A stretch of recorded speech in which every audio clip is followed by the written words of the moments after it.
Get ready for the Squawking Eagles Podcast, the show that covers only the Philadelphia Eagles. You know, I already kind of addressed that, but, you know, that's something I can't really control. You know, honestly, man, I don't even ask for the ball in the game. I don't even talk to Brian. I don't say nothing to nobody. Like, Smitty is the one vocal. He's the more vocal one, and y'all don't even see that. But I don't say nothing during the game. I don't ask for the ball, like, you know, but you know, if a wide receiver says anything, then, oh, he's classified as a diva, he's want the ball. No, like, maybe I'm holding my team as accountable, you know, like we have those tough conversations. But if a quarterback does it, then don't nobody say nothing. But if a receiver does it, then it's the end of the world, you know. But, you know, that is what it is, and I can't control that. You know, I know who I am, and I try to push my teammates, you know, and I'm not gonna change who I am, you know, and that's what it is. Like the Seattle game, that was on us. Like, we messed that up. We improvised and we went on our own, and Nick came out and said, "Oh, I wanted to try to get a flag or something crazy like that." It's like he really made himself look like the fool for us. I have nothing but respect for him, like, you know what I'm saying? Because not all coaches do that, you know what I'm saying? So, like, bro, we ride with Nick. We ride with Brian. We just got to come out. We just got to play ball. That's all it is. It's either one person messing up or something like that. And I'm not saying that somebody just trying to mess up, but it happened. We human, you know what I'm saying? So, like, but like I said, there's highs and lows, and you see the glimpses. So that's why I'm like, but we right there. We right there. Despite everything, despite everybody saying this or saying that, like, we right there. And we know we are. And that's the only thing that matters, that we know. We know. You can say whatever you want to say. But when the shit happens, then it's going to be like, oh, what is going on? Oh. What if it don't happen, then, well, we're going to try again. That's what it is, and that's how you have to approach life. AJ. That may be things that Nick probably want to fix about himself, and I'll say, but one thing I can't respect, loyalty is not one of them.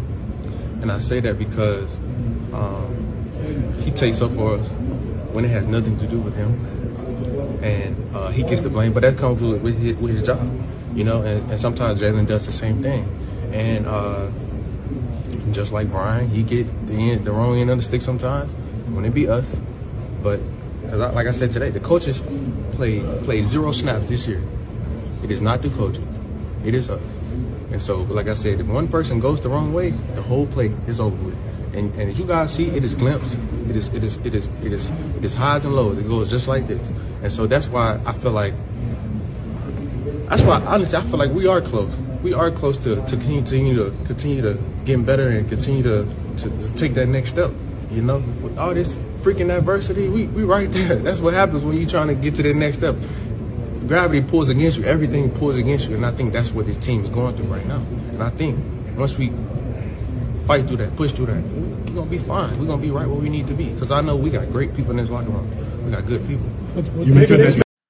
Welcome, ladies and gentlemen, to another episode of the Squawking Eagles Podcast, where I'm your temporary host, Miguel.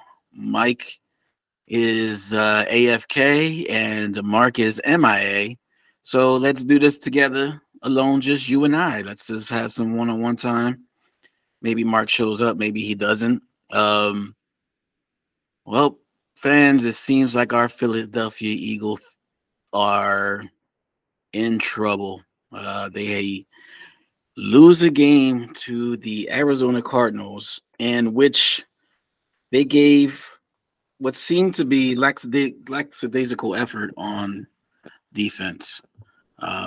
Not sure if it was the play calling, which we all heard this week that the players are not blaming the coaches for any type of play calling issues.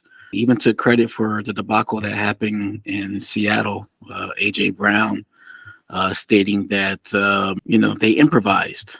I'm not sure if improvised was the word that he meant to use, but I think, kind of stuck his foot in his mouth at that moment. But,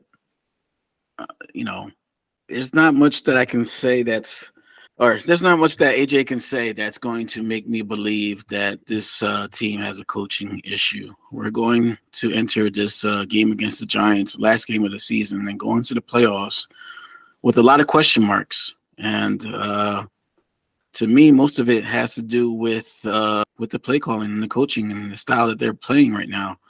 The way Jalen's playing, some of the decisions that seem questionable to me.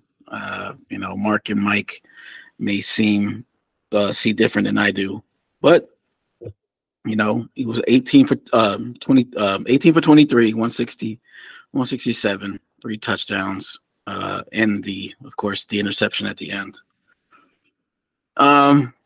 This team with the bubble screens, the RPO runs, the predictability and everything that they do. You've heard it here. You've heard me say it a bunch of times. It's just too predictable. Everything is in the shotgun formation or a pistol formation. Jalen lined up under center 0 times. Oh, let me take away taking away the brotherly love is 0 times. This team is just, it can't get out of its own way right now, and they've played like that all season, and I don't see any type of team meeting that can fix what's going on. Their secondary is, hurt. They need a lot of help. We get Slade back. Avonte Maddox came back last week, but he really didn't look like Avonte Maddox of old.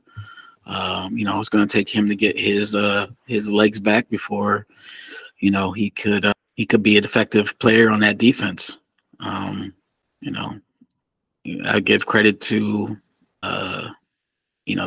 the offensive line, who have been pretty consistent with their play. The last couple of weeks in these losses, they've taken some penalties, but for the most part, they've been the most consistent part of this team with the blocking. This Eagles team lacks the effort of trying to establish a run game. Yes, okay, they weren't on the field a lot. Arizona out-eagled the Eagles. They took the ball. They ran the ball very well.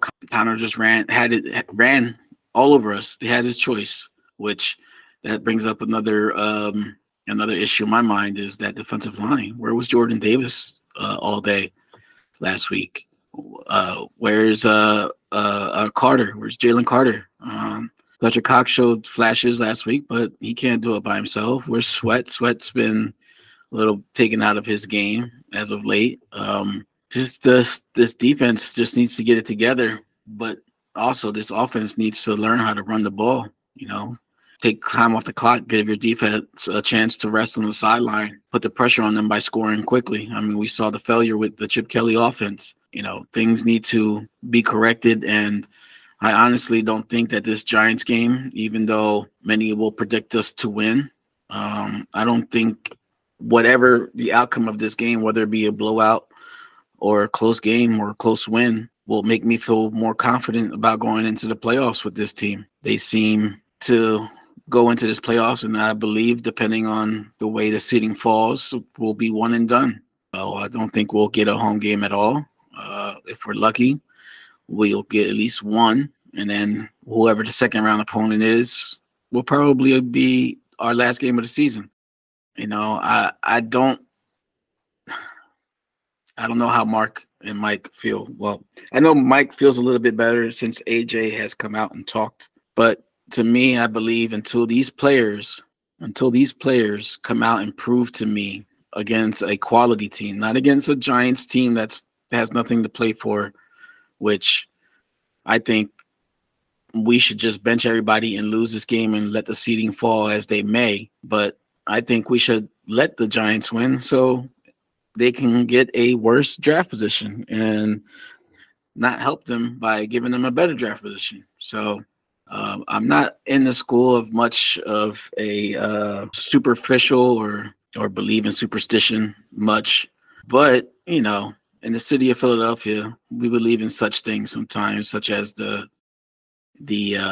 statue, the Ben Franklin statue that had to be placed upon the Comcast Center so we can get that first Super Bowl trophy in 2017. But what about this thought? and I haven't really heard it on the radio. Is this team cursed by the curse of the Kelly Green jersey? I want you to think about this. Kelly Green jerseys, when we had them, we had the best defense. We had one of the greatest quarterbacks in the league, one of the more dynamic quarterbacks of the league at that time at Randall Cunningham. We had great receivers, Fred Barnett, and the other name escapes me right now. But at that time, you know, we were predicted to be Super Bowl contenders as well. And if you just look at last season, how far we gotten and how good we looked, and this season we get the Kelly Green jerseys, and once again we have one of the league's best defenses and one of the league's most dynamic most dynamic quarterbacks, and we're just seemingly having a difficult times as much as we were in those Randall Cunningham, Kelly Green era.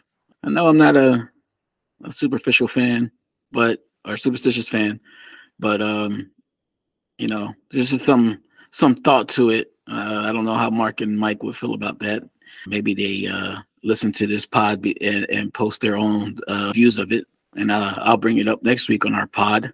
But just in case, you know, Mark does not show up, I don't know. I guess we'll leave it at that. We'll see what the Eagles. There he is. Mark has finally joined us. Just to add to the pod, you know, make it a quick one here. You know, I just went over the Eagles game and said, you know, saying my views on how disappointed I was in this game here. What did you think about the Eagles game this week? Eagles, man, they're top. Like, oh God, how do I feel after a game where we went up 21-6 on the absolute disgustingly bad Arizona Cardinals and lost? Man, I've been thinking about this a lot.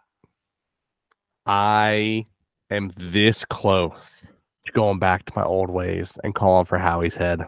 This is outrageous. I'm so sick. I'm sick, bro. I originally said it as a joke. It's beyond a joke now. Like the crayons, the coloring book bullshit. This is not even an offense. This is so bad. Like But why put the blame on Howie here? Because at this point in the game, all right, and that's why I said I'm not blaming him just yet. But Okay. we're what, 15, 16 games through the season now? Right. Or yeah, whatever. Yeah. We've seen a collapse on our offense, on our defense, and personnel-wise, we're missing a few key players. It's fine. I get it. Injuries happen. I'll never blame a coach or a manager, you know, due to injuries. Injuries happen. But the schemes have been so bad. The play calling has been so bad. And if your head coach is going to stand by a guy who is either, let me rephrase this. If your head coach is going to say that he's calling the plays and there's literally no plays being called, it's not even real. Like I swear to God, I want to like pinch myself. This has to be a fever dream. Like they're just like, hey, yeah, we don't actually do anything as coaches. We would like you to just throw the ball sideways and run backwards and do stupid things. Like pretend it's not football, guys. That's what we want you to do. That's how it feels right now. It's that bad. And so if Sirianni's calling the plays, he's got to stop. Straight up. Like I know it's my playbook. All right, then take responsibility. If it's your playbook, stop. Throw it out, burn it. It's not real. It's garbage. It's the worst thing I've ever seen. If it's you taking responsibility for Brian Johnson, you need to now step up and say, yo, bud, you're trash. You're absolutely garbage. You don't belong coaching here. We definitely overestimated your abilities. And you need to go away, go up in the booth, do something else, go hide in a corner. You could stay on to talk to Jalen and be buddy off to the side, whatever. We need some change here. Offensively, I'm in a weird spot because I knew Desai was new, he was learning, and then we switched to Patricia, and like our defense as a whole is lacking, but the defense is where most of the injuries are, so it's harder to harp on the defense. I mean, there's definitely because some of the stuff on defense is personnel. Like the coaching doesn't make you miss 13 to 14 tackles a game. That's on you as a player. Defensively, that's something we got to work on. And like I've said before, I like Dean. I wish Dean was here. He can't be. I like to see what Ringo's doing. Maddox was a travesty to come back. He definitely needed another week off. He got absolutely smoked by the worst receiving core in the NFL. Like we did not need him. You could have had Ringo, Ricks, and Bradbury, and we would have definitely performed better defensively than with Maddox. We need Maddox to get his sea legs back because this playoffs is coming up. Yeah, so got to get up game of speed. But I would have been cool with him playing a few reps, but having him in the whole game would cost us. Not the whole blame's on him, not by a long shot. Right. But it like the reason I'm going towards Howie is like, all right, at this point now, like I understood the loss to San Fran as much as it hurt. I was like, all right. Went through a really tough season. We went through we had the toughest season in the NFL. We played 3 really tough games back to back to back. 4th game in a row. It happens. We knew at the beginning of the season, you're gonna lose to Dallas in Dallas because it's Jerry's world. You're not allowed to win in Jerry's world. That's not fair to Jerry. He gets very unhappy about it. And if Jerry is unhappy, the NFL is unhappy because that's how the NFL is. Figured that. Cool, great, grand, wonderful. I could even understand Seattle. If Gino was playing, it was a tough fought game, but to go up early on them and lose it, then to struggle against the Giants, and then to go up early on the Cardinals and lose to them. I mean, the Cardinals are the worst run defense in the NFL this year. The worst. There's no one who lets the people run the ball more on them. And yet, we couldn't run the ball. What did we do? What did we do? We ran Swift 13 times, ran 6-6, gave Gainwell 4 carries. Yeah.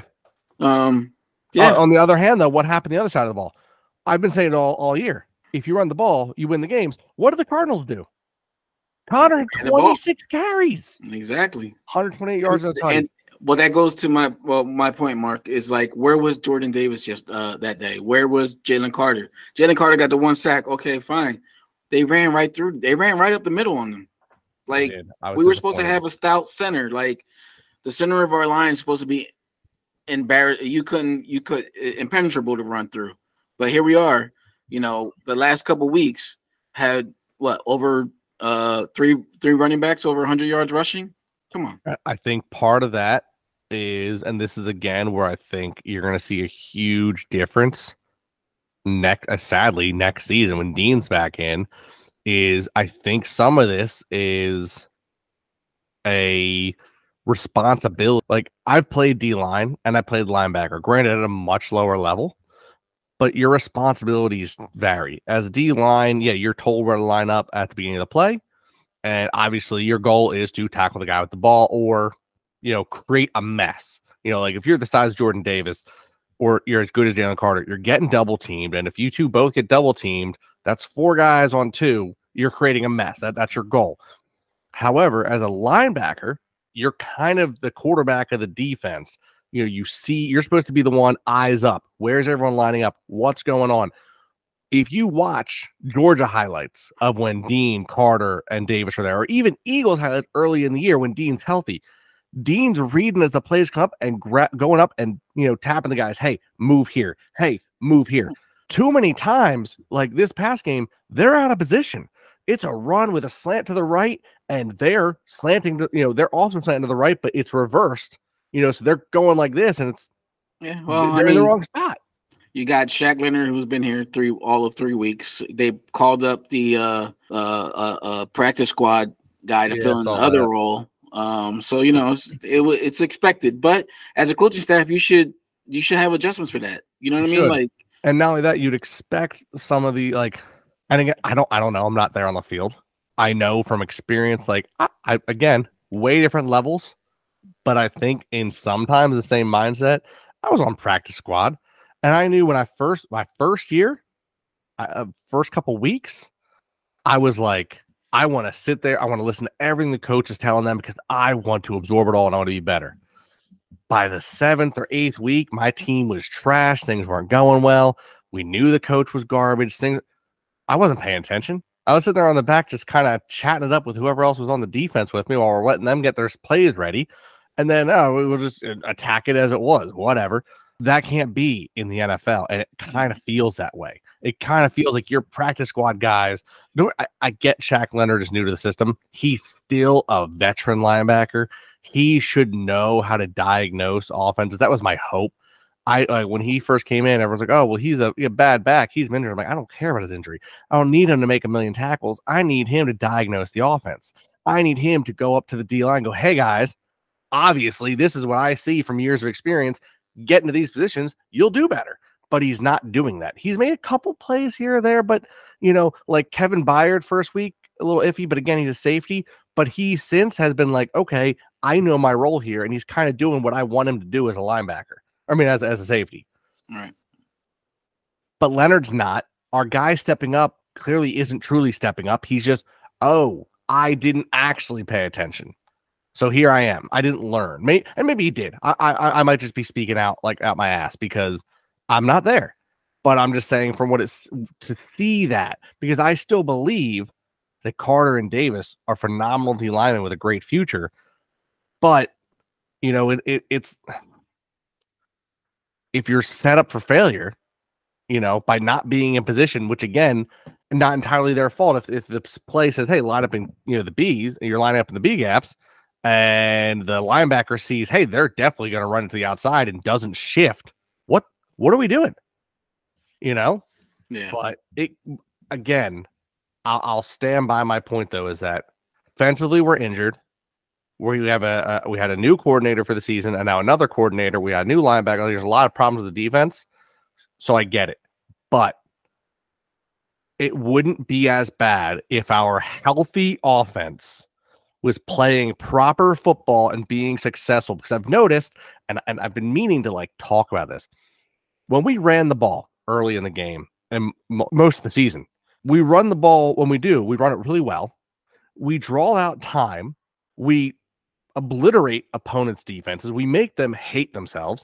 And then our defense gets rested. And almost every time that we run the ball down the field methodically and score, our defense almost always turns around and gives us a 3 and out, maybe 5 and 6 out, whatever, because they're rested. They're ready to go.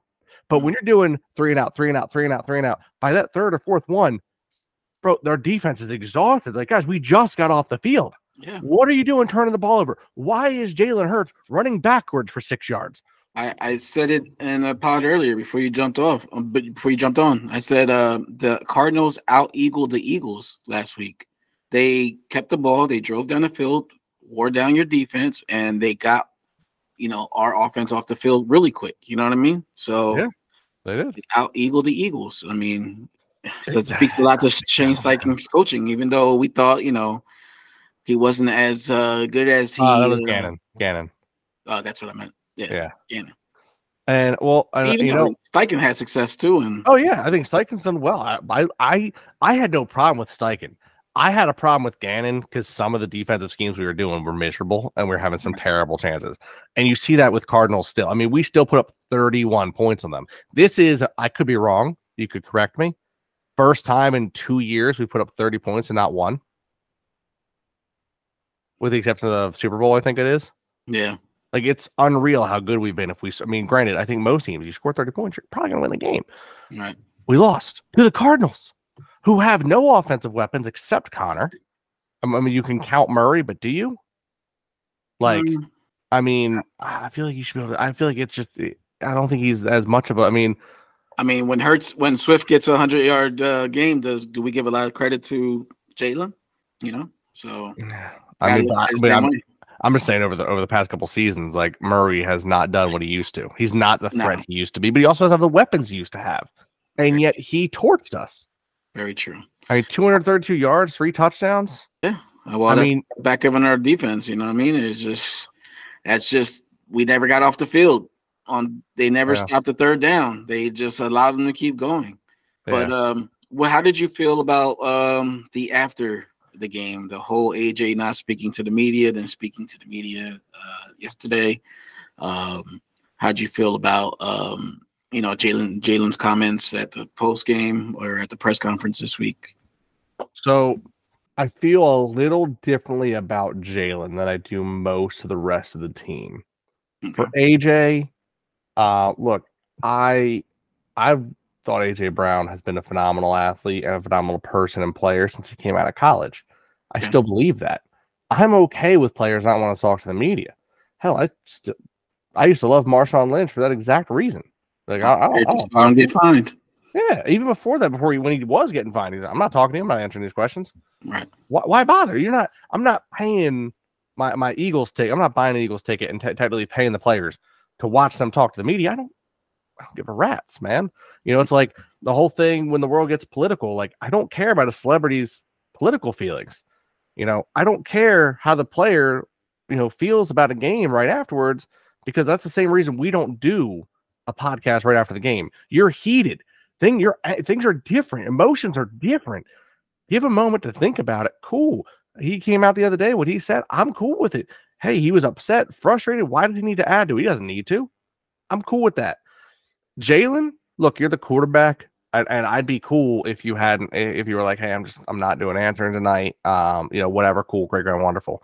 Jalen and Sirianni have given us the same roundabout answer about things for 5-6 weeks in a row. And I'm sorry, Jalen.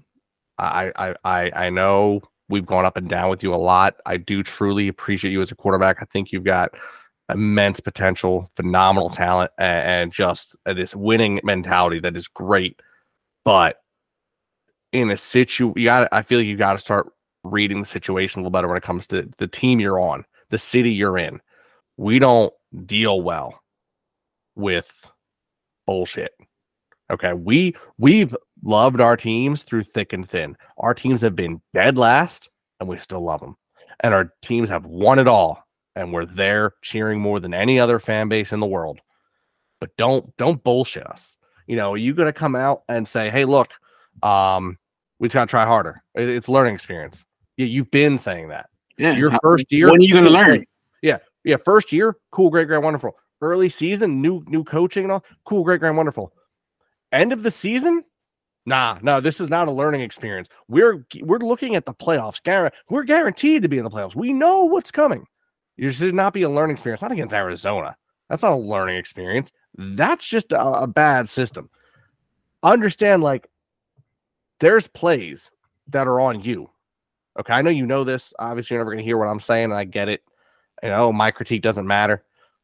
Fine, cool. But, like, there's definitely times where I know that, like, in game, we don't see what the players see. I get it. But as a quarterback, when you're scrambling and nothing's there and you run out of bounds for a loss rather than throw it away, that's 100% on you. Nothing can change that. You need, like, 110%. That's a bad read. That'll never change. And if you're being given a little bit more freedom with the call, or as the quarterback, if you're seeing this as it is, don't you have meetings with the coaches all week? Maybe. And I don't know if it's an ego thing. I don't know if maybe they're telling you to shut up. Maybe you are talking to them. I don't know. I'm not there. But, like, y'all should do your homework. Y'all should know you're going up against the worst run defense in the NFL.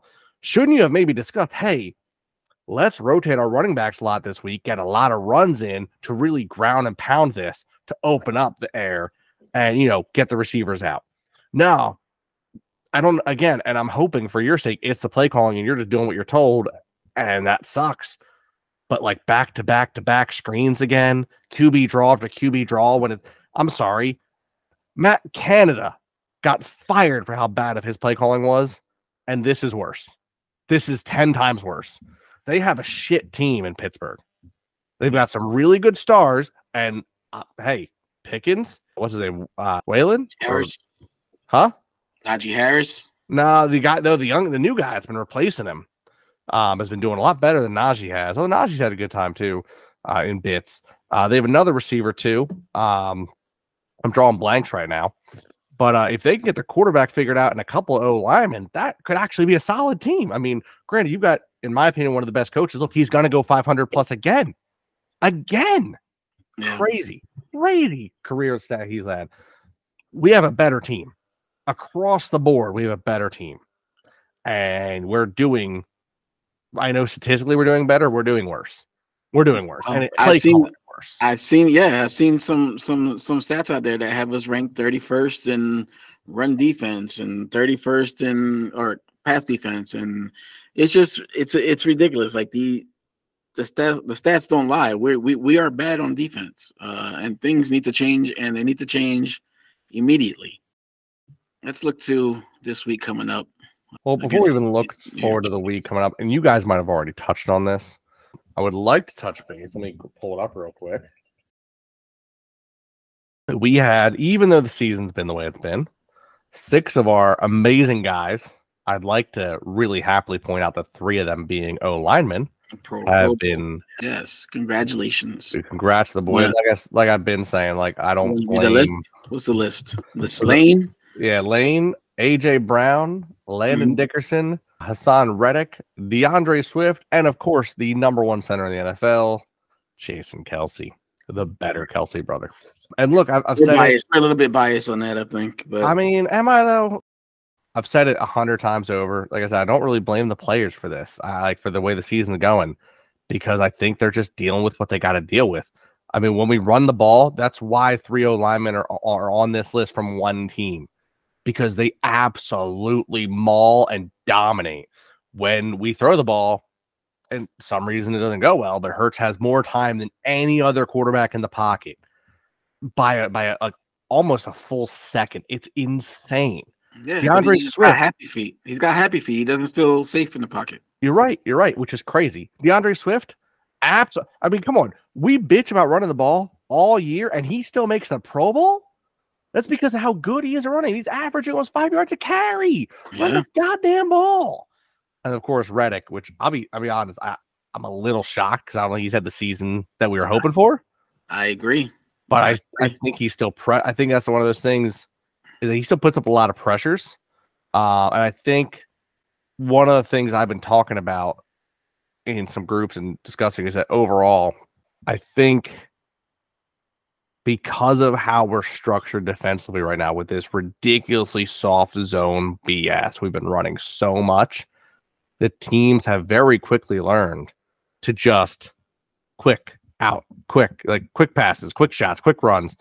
But your D-line can't get your pass rush. Why have man? Why is everything zone? Why not? Because our coaching staff is made up of morons. I mean, okay, I get it. Bradbury can't keep up with the speed receivers. That's something that we brought up earlier in the season, right? Especially after the Super Bowl last year.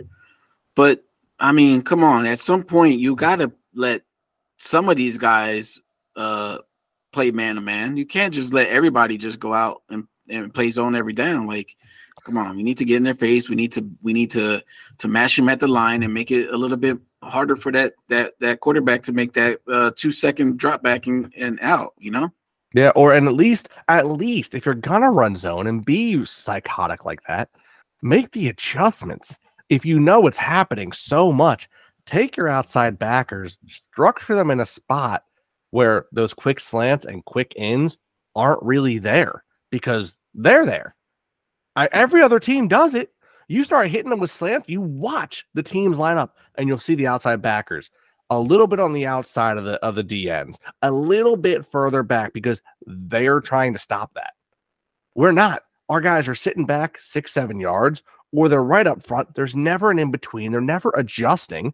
Like we start getting hit by all San Fran did all game. Quick screen, quick slant. You never see a linebacker move to cover that spot. It's just left open. Yeah. Mind-boggling. Yeah, it definitely is. This whole season has been very mind-boggling in itself.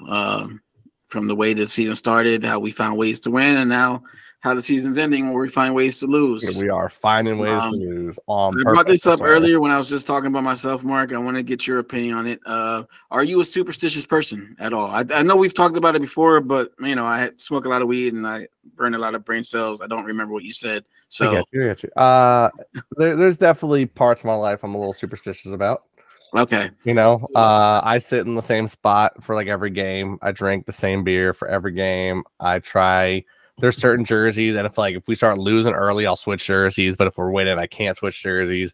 If we are winning a win early season, once I put on my Swift jersey, we didn't lose until the first time I wore it out of the house. And then that hurt me. And so yeah, like that, I won't. I'm a little bit on my jerseys. All right, so we share a little bit of the same similar superstitions. I'm a little superstitious myself. I have to wear my Eagles jersey while watching the game. But the one that I kind of was thinking about this week, and I was trying to see if anybody had that same thought while listening to Philadelphia radio this week, but I haven't really heard anybody bring it up. And Philadelphia is a little bit of a superstitious town.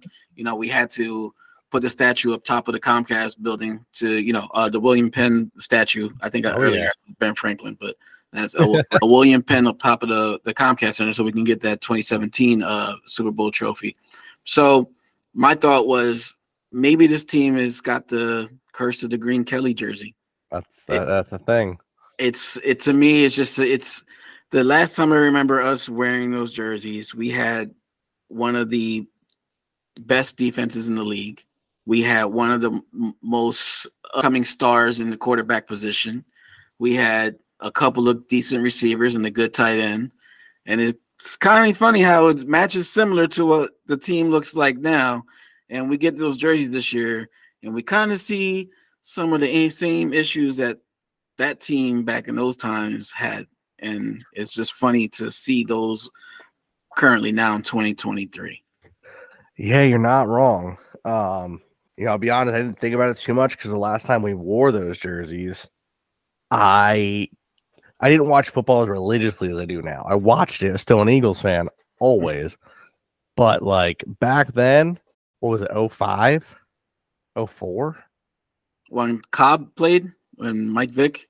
Oh, my God. I'm going back to I'm gonna rant out real fast, real small rant. Go ahead. The day we drafted Cobb is the first day I called for Reed to get fired. Okay. Again, you know me, I'm a college guy. I love college football. I remember we drafted Cobb. I was like, that is the worst decision ever. That guy is trash. He's not gonna make it. Nevada or something like that. I don't even remember. Or Houston. I think it was Houston. Had no business being in the NFL.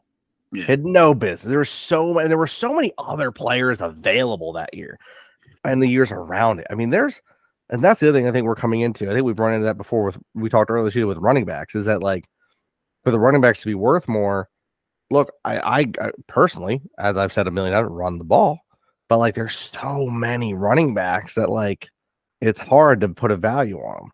Quarterbacks, it's a little harder on quarterbacks. Like, there are definitely not as many, but when we drafted Cobb, Reed, you made me sick. Disgusting. The one thing I remember about them saying about Cobb was, he's the next Brett Favre.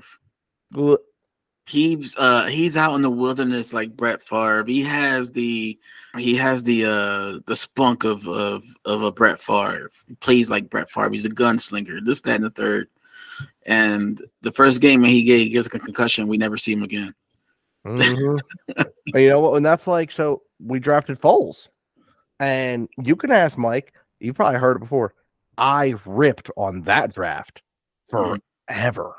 Yeah. And I stand by it to this day. I love Nick Foles coming in and being the superhero that he was and carrying us to the Super Bowl. That was a different Nick Foles. That was a hugely different Nick Foles. The Nick Foles we drafted out of college, bro, that man's arm could not throw half of what Drew Brees could throw. Yeah. And Drew Brees is notoriously well known for not having a strong arm. Foles couldn't throw shit. He couldn't be anything after 10 yards wasn't accurate. He couldn't do it.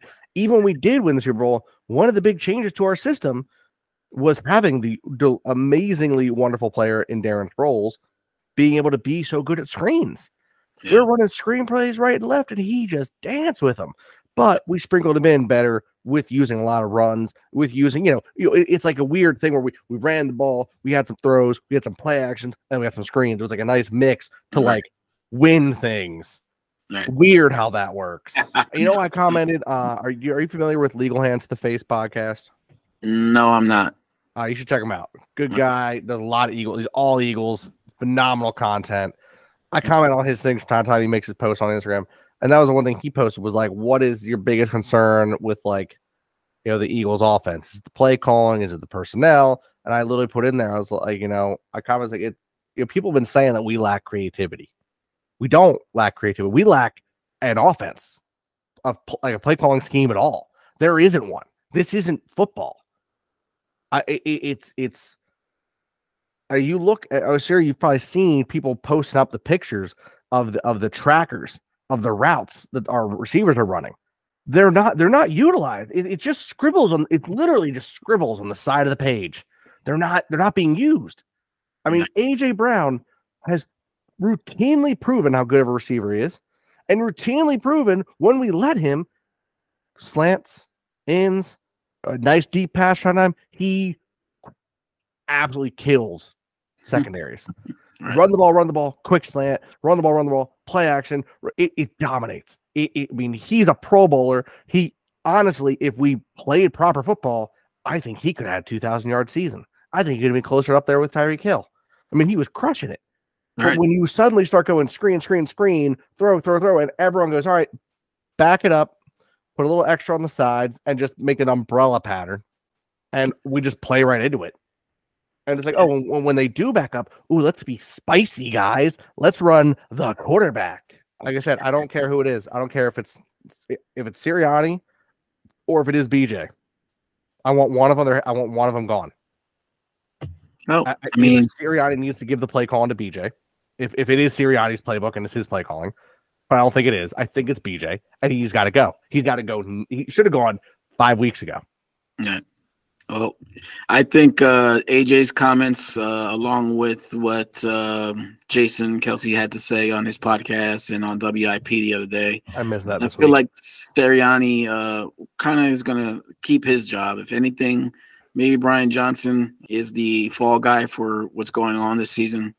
Who knows? I don't think that'll be made until we see the outcome of the playoffs. Too late. Yeah. It's already too late. Yeah, it's already too late. There's nothing you can do now. How can you move on from Desai? Understand our defense has, like I said 100 times this podcast, I know the defense hasn't done well. We've let up a lot. But you're going to move on from Desai when, with as injury riddled as our defense is, it was doing better than our offense. But you're going to keep Brian Johnson. So I think switching a defensive coordinator is not as hard as it is to switch a offensive coordinator. Normally, I would agree with you, except that this offensive coordinator isn't an offensive coordinator. He's literally just throwing coloring books at people and saying, "Hey guys, scribble here." Like I kid you not, you could just print out a picture of a Madden playbook and it would be more diverse and usable. I'm sure. I agree with you. I'll start up a Madden game and just hit auto. Let it automatically call the plays. It'll be better than Brian Johnson. Yeah. The coaching calls, right? Suggested calls. Yeah, and I'd even go one better. I'll remove half of a full playbook. Just 50% of it. Just cut it off. It can only use half of a playbook. It would still do better than Brian Johnson. Oh, yeah. Well, let's start off by quitting the 7-step drop back before you decide you want to run it. It's ridiculous. It's so bad. It's so painstakingly bad, my guy. And it's like you said, most likely, and we said this earlier. We both talked about this early in the podcast, weeks and weeks ago, before we were losing. We're like, hey, this offense sucks. Yeah. And the problem is we're winning too much that nothing's going to happen. Exactly. And so we're sitting here. Here we are. With 11, 12, however many wins we have, and it's 11 wins. Yeah, 11. Dude, when was it 10-1 at one point? Yep. I remember we got there. And I think my uncle apologized to me because at the beginning of the season, he said we're probably going to go like 12-5, 11-6 max. I said, no way. Easily 13, 14 wins. He said I was out of my mind. We beat the Chiefs. We beat Buffalo. And he's like, look, I was wrong. Lo and behold, he wasn't. We lost to Drew Lock. We barely beat out Tommy Cutlets, who honestly, now that he's benched, I'm more concerned about this week than ever. Yeah. And we lost to the Cardinals. Yeah, I agree. Well, since you brought them up, Mark, let's move on to this Giants game coming up at 4:25 on Sunday. What are your thoughts? I mean, it's a scary game now. This should not have been a scary game. This should be a game where we rest our starters, where we're relaxing. We just had the holidays. We're looking at the playoffs for the number 1 seed because it wasn't hard. Every team has given us the opportunity to have the number 1 seed. The Niners lost. We could have locked it all up. Yep. We could have locked it all up. And we said, nah. Give us number 5, boys. We don't want any home games. I mean, technically speaking, we could still win the division. But let's be real here. Dallas isn't losing this weekend. They're playing the Commanders. Yep. Bummed up, beat up Commanders. Are they going to play their starters? Who knows? I mean, if you're the Cowboys, you almost have to because you're not that good. You're just giving stuff. I don't know. Maybe I'm wrong. Yeah. I wonder how many of the starters do we play this week? I mean, think about it. We need to win and have the Cowboys lose for us to win the division. And we need them to win, us to win, and them to lose, and Detroit to lose to get second. Right. Any one of those doesn't happen, we're in 5th. So it's like, well, I guess if we beat the Cowboys, we're technically in like 3rd or 4th, whatever it is. But like I said, the Cowboys are most likely, in my opinion, they're not. The chances of them losing are so low. Like, it's so low. Whereas the chance of us losing is significantly higher with the way we've been playing. So if anyone is injured, any nagging injury at this point, if we want any hopes to have a better chance of the playoffs, screw it, take the game off and spend the entire game punching Brian Johnson in the face. And maybe that'll help us, you know? No, I mean, at this point, the Giants are playing spoiler. Tyrod, you have to remember, if Tyrod's playing, this is a man who made his career out of making other quarterbacks. He was playing at the Bills. He gets injured. Josh Allen gets a start, and Josh Allen's not the starter. He goes to the Chargers. He gets hurt thanks to the coaching staff. The punches are missing lung. Yeah, Herbert gets a start. Herbert proves phenomenal. Mm-hmm. Great quarterback. You got to start him. So Tyrod's getting bounced around. Tyrod's a good quarterback. Yeah. Tyrod is a better quarterback than I'll say it right now. I don't care. Tyrod Taylor over Brock Purdy every day of the week. Hands down. No question. He's better. He's better than Danny Dimes. He's better than Mac Jones, Bailey Zappi. I would take him over Trevor Lawrence. I think he's better than Baker Mayfield. Right now, if I'm the Browns, Joe Flacco's having a resurgence. He's better than Joe Flacco. He's better than all the quarterbacks they've run through in Minnesota. He's better than Aiden O'Connell down in Vegas. Now you're getting rid of Russell. He's better than Stidham. Like he's a very good, smart quarterback. He's had a rough career full of injuries that are just freak accidents that he gets replaced by players of the future. It's insane. So you got to think if he's in, he knows this. Like he knows how his future. He knows he's towards the back half of his career. Right. And the Giants are kind of leery on their quarterbacks. He doesn't just want to win. He wants to prove a point.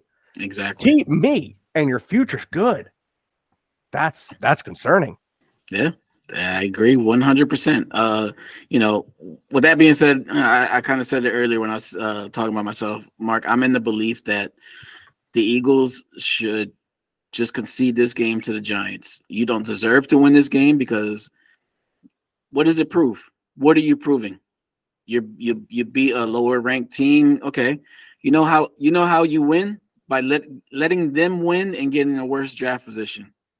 To me, at this point, this team has not proven to me that they deserve to go into this game and have an easy victory and look good in playing a bad team and then trying to portray themselves as a potential Super Bowl contender when you haven't proven that in the last 4 to 5 weeks.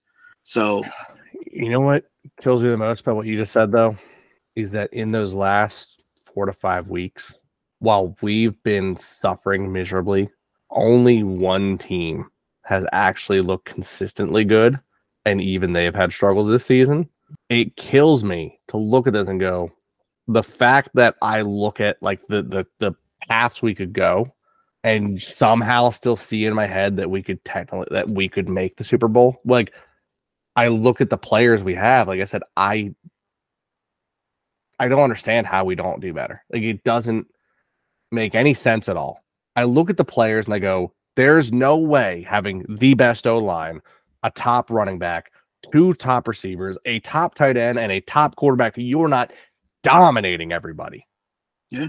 Beat the absolute. And if somehow, some miracle, the theory that Mike brought up, a complete joke for the other week, comes true, and we just actually play football come playoffs, and we just roll our ways to victory, I'll be excited and angry. I'll just be, there's so many emotions and feelings I'll have at once, and I'm still going to want to strangle every one of the coaching staff. Of course. But it also, like, it's not out of the realm, which I hate. Like I said, if our team is shit, fine. Our team's shit. It happens. I'm still a Flyers fan. The Flyers have sucked for years. They're finally doing well. And the problem is with the Flyers, they do that a lot where they'll look really good for part of the season and then slack off. And you go, what are you? Yeah. But the Eagles have never been that. The Eagles are usually, we're really good and we're going to do something about it, or we're not. Having this sudden mediocrity pisses me off. I don't like it. Yeah. No, I get it. Just listen, I don't know what this team can do this week that's going to give me any type of confidence going into the first game of the playoffs. You can beat the Giants 56-0, and to me, it's not going to prove to me beating up on a team that's given up on the season. They're done. They're going home right now. You know what I mean? And they're booking their golf courses for the summer already. Exactly. So it's just like, I just think a bigger victory for us would just let them win the game, concede the game to them, let them have a worse draft pick so that they can't add anything decent to their future. And, just enter the playoffs as they are, whether it be the 5th seed or the 3rd seed, I don't think we'll get the 2nd seed at all, but it's going to be the 5th. Especially after what Detroit experienced against playing Dallas this week, especially with the referees handing Dallas that win, which we didn't touch on today, but I'm sure we can touch on that another time. That's another thing that's been bad this year is the refereeing. The refereeing this year has been very inconsistent. You call it one way at the beginning of the game, you call it another way at the end of the game. The same thing you've done in the beginning of the season, you called it one way, and now towards the end of the season, you're calling it a different way. These referees have got to be held accountable, and I'm glad to see that those referees that called the Detroit-Dallas game got kind of fined, but then they also got the Pittsburgh Baltimore game this weekend. So I'm not sure if that's a punishment or what. Oh man, go Pittsburgh, I guess. Yeah. No, you know what? You're right. It's been a weird season, and it's weird because there's, outlandish thoughts in my head where I'm like, part of me is like, hey, I'd love to find a position to ref a game. I swear I'd do it. I like every fan. I swear I'd do a better job. I don't know. Maybe I would. Maybe I wouldn't. But I think I could do a good job. But I saw someone post up a line like, hey, if we got rid of Brian Johnson, who would you want as offensive coordinator? And they list a bunch of these guys. I'm looking into them like, none. They're all bad. Bring me on. I'm not as stupid as these guys. How do they have jobs? Honestly, sometimes I look at some of the coaching staff and I'm like, how do you have a job making more money than I'm ever going to make, doing a worse job than I would do? And I know it's like, oh, well, you're just saying that. No, I know for a fact that I'm not that stupid. I'm not calling Crayola crayon colored books, bullshit the whole time. I'm not going to have 4 running backs in the stable and never use any of them. I don't get it. I don't get it, man. Yeah. It's mind boggling. But with the refs, it's been weird. The season's been weird. And that's why I say, man, it's weird to think that we're down in the dumps and yet I hate it. I hate to say the word. But the fact that we're even an inkling thought that we're still contenders, are you kidding me? Yeah. This is disturbing. But again, I look at the team and say, why couldn't you be? If your defense gets healthy, what's stopping you? Just the coaching, which again is I would understand if it was oh, okay, hey, it's too late in the season. It's hard to adjust to a new playbook. but it wouldn't be. It'd be just adjusting to a king playbook, just a playbook. We don't have one right now. I swear the Eagles playbook. I don't even have something that thin. I don't have something.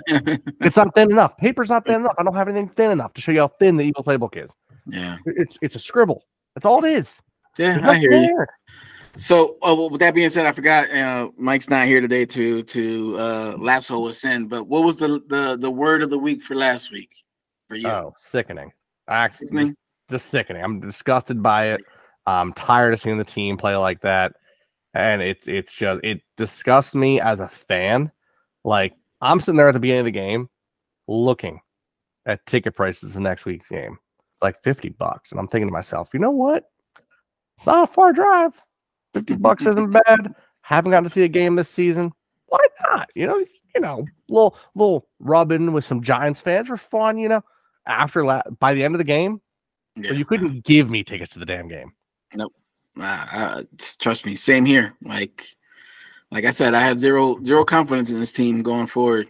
They haven't proven anything to me. Everybody, Mike said that he felt a little better after AJ made his comments earlier this week. But, like I said earlier, they still got a lot to prove to me. They're not going to just say some words and expect me to fall back in line. They got a lot of proving to do to me. Yeah, no, it's crazy. Like I said, it's overall looking at the team. It just doesn't add up. It doesn't add up at all. It's one of those. I feel like I'm looking. I hate to say it. It reminds me of a Cowboys team because right now we're paper tigers. You don't look at this roster and think, "Oh, that's an easy win." You look at this roster and go, "God damn, what are we going to do?" And then we're just going to fold. What? Come on, man! That's not real. That's good. That's disgusting. I hate it, man. That's why sickening is my word. It made me sick. I don't want to watch it. It was just sickening. I'll go with disgusted myself. It was Mike's word is he needs more beer. Mike's word is shot. Yeah, shots, please. Shots. Yeah, exactly. It's but hey, you know what? All aside, shit game, shit feelings. As I said, we're still gonna love our team. We're gonna stand by our city and our team. And most of all, thank you for everyone who keeps listening to us and keeps us moving because we love talking about the birds, even if they want us to hate ourselves. What's your prediction for the game? That's one way of saying it. Oh God. Oh, prediction for the Giants game. Can we just not show up and forfeit? Just tie game 0-0? Like that's funny you said that because I was gonna jokingly say that Mike's prediction was that we end in a tie 0-0. Like, what if we just don't go? Like, what if the team just doesn't drive up there? They just say, "Hey, you know what? Screw resting a few players. We're taking a break. Right. We don't even need this." Yeah. I hate to say it. This is gonna break me. I think I have to make the call that I've never wanted to make, my guy. I think like 24. God, I can't. I literally. I can't say it. My body cannot do it. I think I saw you like dry heave right there. Yeah, dude, my body's like I cannot for the life of me predict an Eagles loss to this team. In my head, I'm like, I believe it, but my soul's like, don't you dare predict a loss to a division player that's this bad. Exactly. So you know what? Fine. I'll let my heart speak since my mind it's beating the crap out of my mind. We'll do something stupid.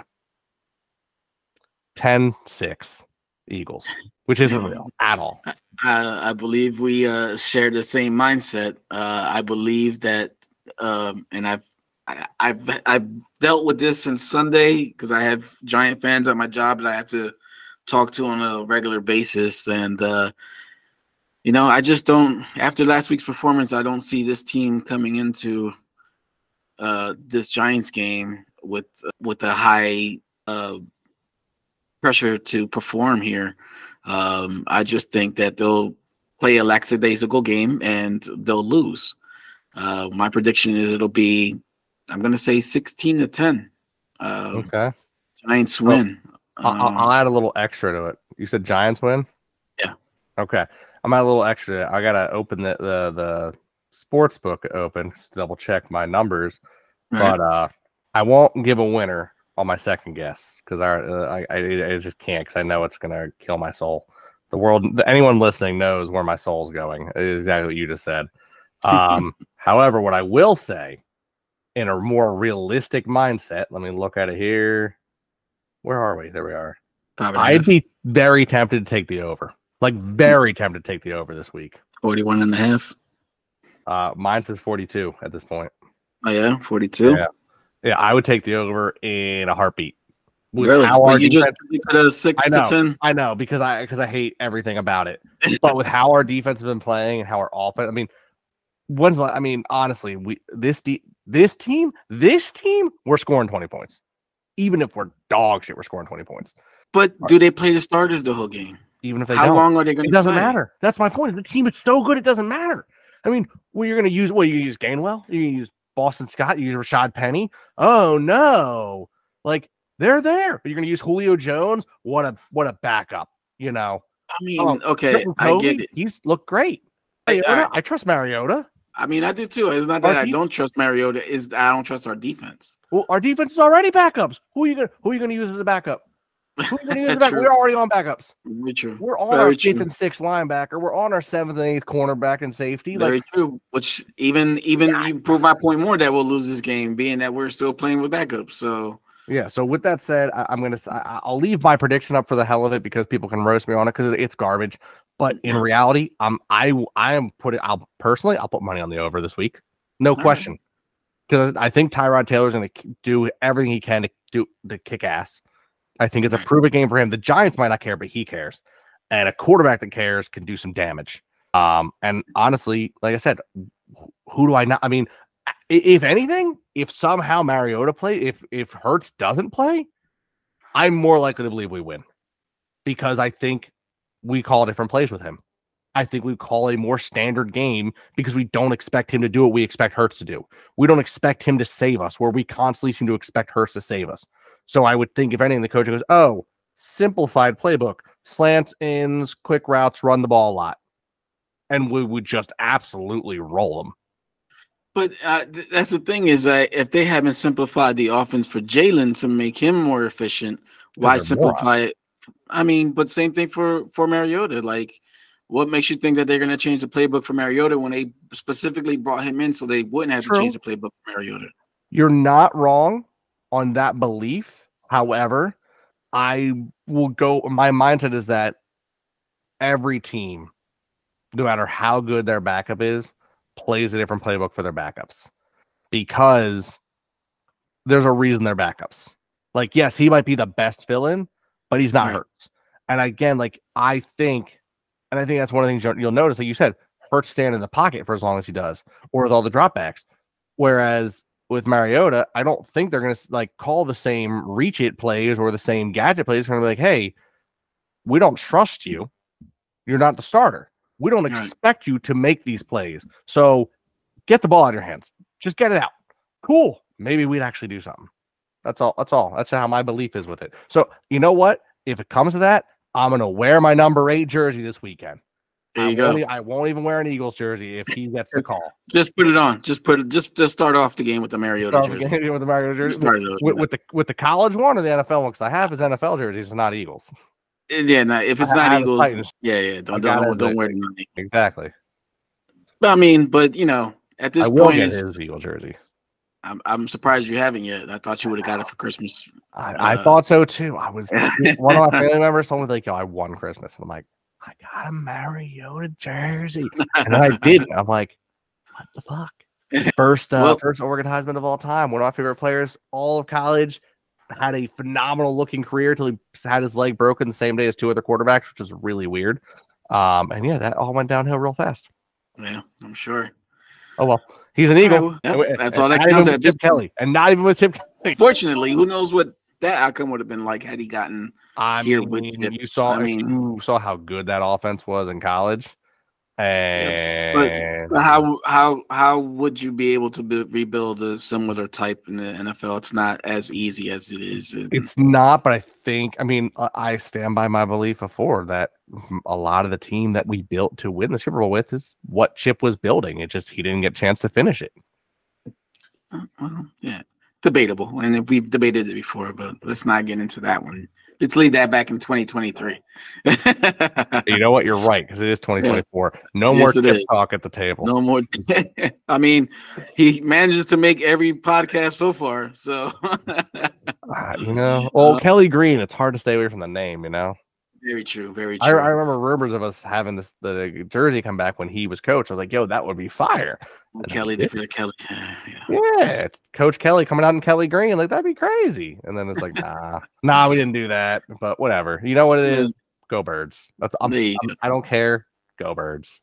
There you go. Anything else to bring to the table, Mark? Did you college football? Michigan upsets Alabama. Yeah, I was hoping for that. I'm really glad.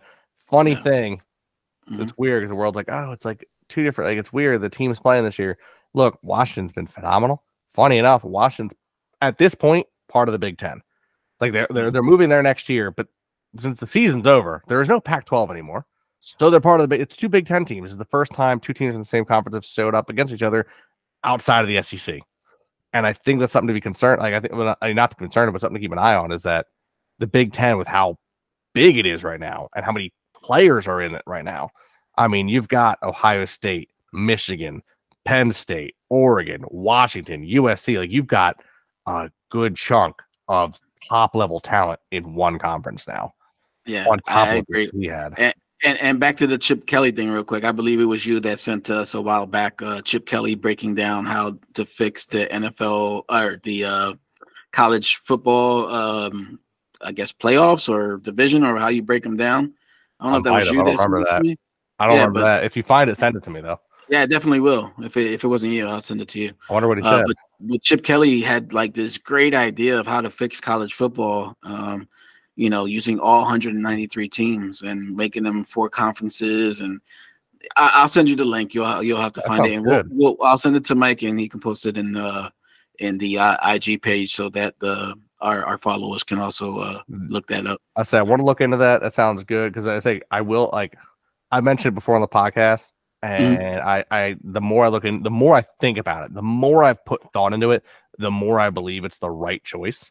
And I 100% believe it's chalked up to Ryan Reynolds and McElhenney for buying the soccer team in Wales. So that became popular. Soccer is becoming more popular here in the U.S. People are starting to understand the tier system that is used over there. That tier system would not work for the NFL. It would not work for the NHL. It wouldn't even work for baseball. And there is enough baseball teams, but there's too much of a drastic difference. But college, 190 plus college teams, it would be phenomenal. Top 25 teams play the top. I mean, you're only going to play teams in the top 25 that whole year. The bottom 4 fall out. Those other 4 move up. It gives you, like, if your team's in that second division, you still have a real good reason to pay attention to your team that year. Yeah. It's not like, my team's mediocre. It's like, no, they're moving up this year. Like they're top 4. Let's go. Yeah. It gives you a real reason to be passionate about that anymore. Because right now, I think the rescheduling of the conferences, the fact that the Big Ten is now as booming as it is, and the SEC is as big as it is, they're the only 2 conferences anymore. The Big 12 doesn't matter. The Pac is completely gone. The independents are, the last 2 times Notre Dame has made it because they're so good, they get absolutely walloped because they're not really that good. They're an independent. They don't get to play. The ACC had Clemson. That's it. Florida State. Look at Florida State this year. Oh, you didn't give us in the playoffs. That's unfair. Got smacked. Absolutely rolled by another team that didn't make the playoffs. You didn't deserve it. You're not there. A lot of college teams aren't, but exactly. So you break it up. I don't know. I want to see the way Chip Kelly wanted to do it. That'd be cool to see. Yeah, I'll dig that up and see if I can send it to you. And it's gonna burn me. It's gonna burn my soul. I normally have my Oregon thing, my blanket here. My daughter has it right now. Go Washington. I stand by my belief that Michael Penix Jr. might be the best player in the draft next year. That is a ridiculously good quarterback. If you watch any college football, watch the championship game. Well, I watched Penix in the beginning of the season, and I was blown away the way he was playing there, and then he just got better as the season has gone on. His command. I'm interested to watch this game because I have not really watched him play since that first time I saw him. but I'm really interested to see this game against Michigan coming up. He does what you want, and I'm a Michigan fan. By are the you way. really? Oh, I am. crazy! I am. Yeah, I'm a Michigan fan. I like Michigan and Miami. Those are Okay, the two I've schools always liked Miami until recently, just because of the whole. I don't know if you're familiar with it. So a few years back, Oregon, obviously, had Chip Kelly. Chip Kelly moved to the NFL. One of his offensive coordinators took over. Wasn't as good. Moved on from him, and we went to I can't remember his name right now. Anyway, we had a phenomenal season with him. He's coming in the locker room before the before our bowl game, like, guys, we're here. This is it. And Florida State had a coaching vacancy, and he went to Florida State. And everyone was like, "Oh, are you going to leave?" He's like, "No, I'm here. I'm here for the haul. We're great here." A week later, he quit. And he didn't just quit. He flew out on Oregon's jet, landed there, and just didn't come back. Like, he left with a disgusting taste in our mouth. So we got Mario Cristobal, who redesigned the way we recruit, built up a powerful, O-line, D-line, good team.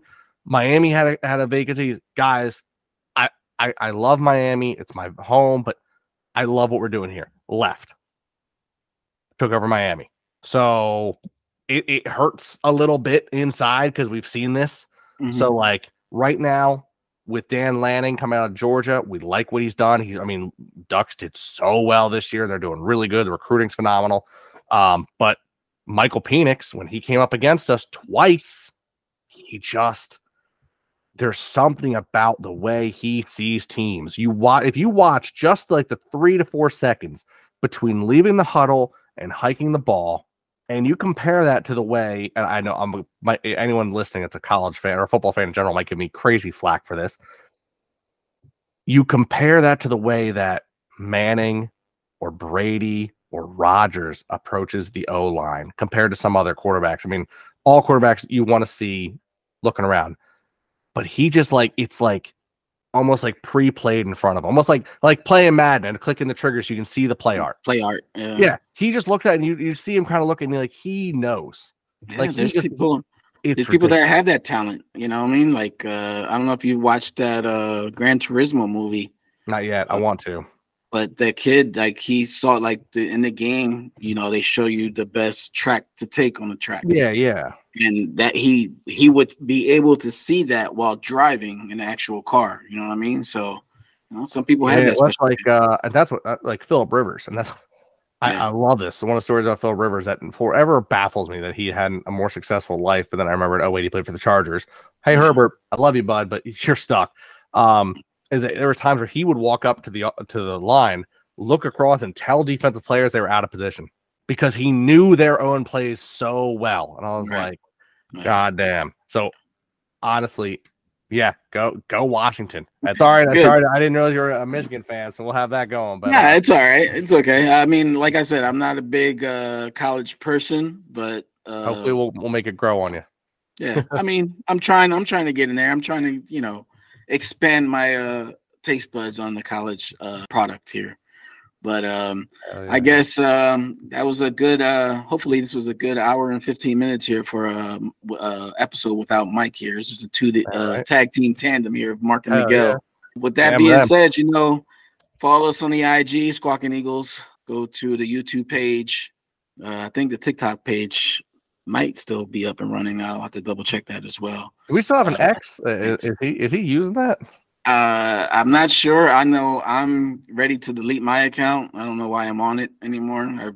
It's one of the least social media buttons that I use. I've been on Reddit more lately. So, it's one of the most massive social medias. Like, I'll take over it. He just gives it to me. I'll keep that thing up. Yeah. I think or like I told him before, just there's ways to set up where just post all of them at once. Either way, check us all out, guys. Check us out on YouTube, Instagram, the whole 9 yards, like Miguel said. We appreciate the comments, appreciate the feedback. Roast my absolutely garbage opinions on the scores. Tell me I'm a moron. It's cool. Nope. I'm here for it, guys. I'm here. Roast my little solo act in the beginning of this podcast. I'm going to love that. I can't wait to hear that. If you like what you heard, you know what I mean? Contact my agent. I may be available for Sports Center or the Pat McAfee show, whichever, you feel the need to put me in. No, it's definitely gonna be it's gonna be a one-on-one with you and Joe Rogan, my guy. There you go. But catch us up. You know how we do. EAGLES. Eagles. Eagles, go Let's Birds. Go Birds. Even if it hurts. Do I say Mike hit the music? Is he going to still hit it? Yeah, Mike, he'll hit the hit music. that music. Hit the music, Mike. And that's the pause. If you don't cut it by now, you're getting fired. So I'll tell you what, I really do believe that if we it's weird, but if we play our starters, the Giants win. It's just I hate it. Yeah, I kind of feel the same. I just don't. It doesn't matter who we play. I just feel that we don't win this game. Yeah, it's just, and that's sad because I don't want to look into this team and be like, but they just haven't proven anything to me. That game against the Cardinals was just pathetic. Like, so bad. It was horrible. You missed tackles. It's like the whole team forgot how to play. Oh, 100%. 100%. That completely hurt. It made no sense. It's I just don't get it. Yeah. It's like I said it during the pod. How do you have a team like that? How do you have a team like, I mean, you've got all the talent in the world. Yeah. And I've heard, it's funny because it reminded me of like as a kid growing up and like coaches and being like, oh, you could have all the talent, but it's the hard work that really makes it and all that bullshit. And it's like right now, it's like I believe our players work, but it's just I don't like when you're this talented. And I think I said earlier in the season, I feel like that we kept winning games because of our players' talent alone, because the coaching was so bad. So how bad does the coaching have to be to this point that, like, I mean, okay, the talent part is just like that's going to get you to the first half of the season. That wear and tear on that body, you don't play the same at the end of the season. You don't have that talent you had that talent to lean up on, but not game 19, first game of the playoffs. You know what I mean? Like, maybe if you have that bye and you're refreshed and you're not all banged up, maybe, but just don't. That's why I said rest the starters. Just give all the starters a rest, all the major players. Yeah, let them get their legs back. Let them be fresh for the playoffs. They're gonna have this week, and we'll have to play next week in the wild card next Saturday. Oh, that's the thing that blew my mind, and I said this years ago, like back when I first met Mike years ago. When the league was first really becoming the super passing league it is now. And I'm like, why? Oh, because it's fun. I'm like, I don't care if it's fun. It doesn't win. Like, since the invention of the forward pass, cool, great, grand, wonderful. You can't, you look at any real Super Bowl team in the past, even with the great quarterbacks and all this, there's a huge run game. There's a huge run game every time. You almost have to have it to win it all. Yeah. And the teams that do, dominate. You think about like Tennessee with Derrick Henry. They have had, I don't understand their ownership. I think they must be incompetent morons because they've had a repetitive 1,000-yard rusher for how many years in a row, and you never got him an O-line. You let him just deal with garbage while you traded out receivers and quarterbacks and defense. Like, give a couple blockers to Henry. He's easily crushing 2,000 yards in a season. That man is unstoppable. But instead, he's doing all this with nobody in front of him. Right. You look at even Connor this week. Connor started his career really hot, then fell. He was playing on teams without O-lines. He still has that talent. Wasn't he? Yeah. He still has that talent, but there's no O-line. All you need, I promise you, you'd have a top 5 O-line and a really good running back or two. The rest can be mediocre, and you will dominate teams. You could have a Mac Jones at quarterback and win games. True. But yeah, whatever. It is what it is, man. I don't own an NFL team. I'd probably get shit on if I ever own an NFL team, because all I would do is draft. Just don't throw your drink on opposing opposing fans. I know. What the hell? But no, like, because I would get booed because I'd be like, oh, you're the most boring team in the league. Yeah, I'm sorry, we've won 15 Super Bowls in a row because no one can fucking stop us. Like, sorry, we're boring, guys. You know, that's all it would be. That's all you'd see is championships. True. Yeah. But that's what it is. You have a great night, and go Birds. Go Birds, brother. Take it easy, man. Yeah. Peace. Boy, I wish she could have been there. The Cowboys are sure gonna miss her. I hate to break it to them, she looking better in green. Tomorrow she was planning on leaving, but she done went and changed her philosophies. Was it the fans?